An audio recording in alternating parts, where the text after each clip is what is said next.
Hi, I'm going to show Mrs. Boney how to make a board game on Google Docs. So I usually start out with making the player pieces. Like, I always do a smiley face of some sort.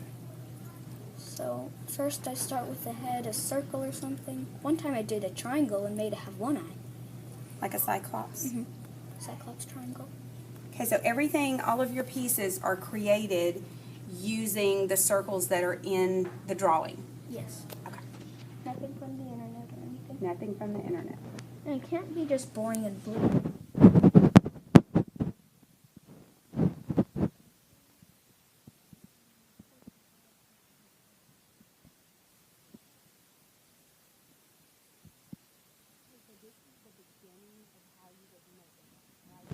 The puzzle pieces first, or I guess the pawns, the pieces that you're going to move, right? Yes. Okay, got it. So I do lots of copying and pasting. Like I make this big circle, copy and paste it, shrink it, turn it white, copy and paste, make two, then take the eye, copy and paste it, then shrink it, and Okay. make it change color. Copy and paste. Put it right here. And this shape I'm about to use is really weird because it looks like it's gonna come out as that. Mm-hmm. But and it makes a line, but once you make the line it turns in, you can make it like a pie. Excellent. So I use this for a mouth, like Okay. this. Ah. And so I put it right here. And to make sure the whole thing doesn't fall apart while I'm moving it, so like that. So I actually discovered this on accident. So I actually found this as an accident. I accidentally highlighted the whole thing and accidentally right-clicked. And what does that do? And it said I could group it, so I tried it and made the thing like one big shape so I can move it around on the Excellent. game board.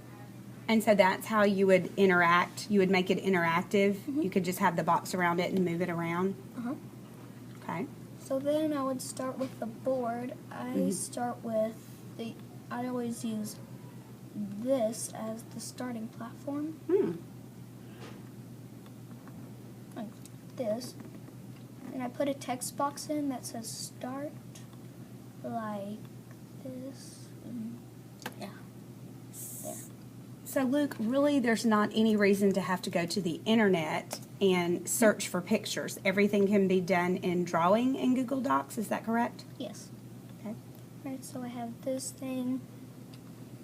And so I'm just going to make a short game just because of time. And so here's a little square. And I want to make it nice and colorful, so I'll make this red. Copy and paste it. Place it here. Change color to purple. And then keep copying and pasting squares. Okay, so show me slowly how you're copying and pasting because I'm not really sure. I know how to right-click and copy and paste, but I'm not sure how to do it in drawing. So what are you doing to Because copy and paste? on Google Docs, it doesn't let you right-click and copy and paste. Okay. And when you try to Control-C and Control-V, it doesn't let you do it. So on the Macs and Google Docs, you have to do Command-C to copy it and Command-V to paste it. Excellent. Max for copy and paste is always the command key. Okay. Command V and command C. Okay, so add a little touch of color. What do you think was the most fun when you were creating this game? Making the pieces. Making the pieces were fun? So I like making the end piece kind of golden because it's the finish. Mm. And so in callouts, it has these star things. Like I use 32-point star. Mm-hmm. I noticed that in your games. So that's another shape. And that's usually how you do your finish, right? Now we're gonna have to zoom in for this part. Okay. Oopsie. I guess it could work for now. So just get to the right place. Maybe I could just stick with this. Okay, so Command-C, Command-V. Now just to make this blend in with the square, I'm going to make make the outline transparent so it Ah. melts in. That's nice. And so when they land on this, they know that they're in the finish. Wow. And of course, I make a text box that says finish. Sometimes add an exclamation mark. And of course, make it bigger.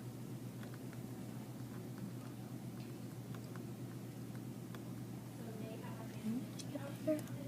And you're using the arrow keys to move it where you need to go? Okay. Because I'm going to go home and try to do this tonight.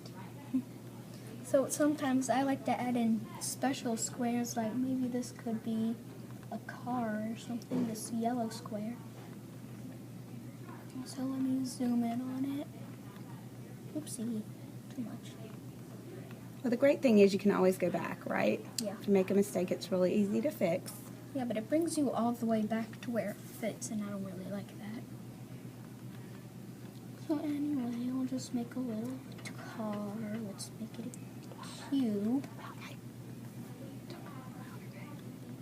Make it a cube, add wheels, What are you making? a car, And or like a is special space. oh, And if I want to put the wheels on the back and front, it won't work because if I try to make another one, it just goes in front of the block. So what I want to do, I want to make the back wheels last, and then make the box of the car, so the wheels are in the back, and then make brand new wheels for the front. oh, so you do the back first. So you have kind of a 3D effect. Then delete the rest of this. Now, your game that you originally made was for decimals. Do you think that we could use this in other ways, maybe for something else in math, or maybe even a science game? Do you think that's possible? Yeah. Okay. Right now we're studying electricity. I wonder if we could come up with something for electric circuits. So instead of just moving this whole thing down to that yellow square, I could just highlight the whole thing and group it to Command G and move it down to this little yellow square. Hmm. And it can't just sit there for decoration or anything, so I have to make an arrow somewhere. Arrows. I'll use. No.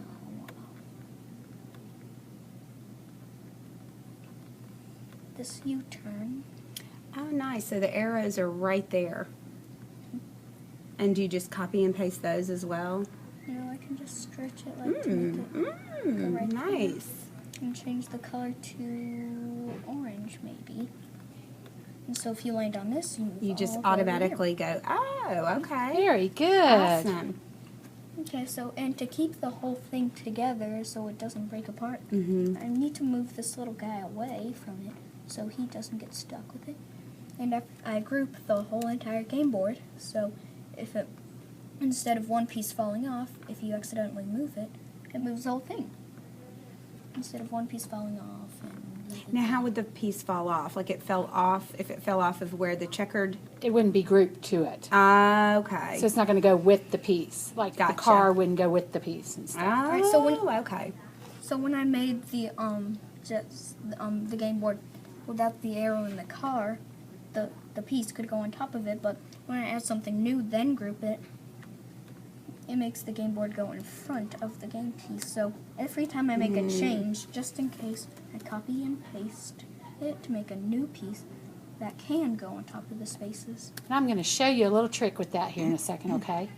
Okay, so now I can move it around without it falling under the board.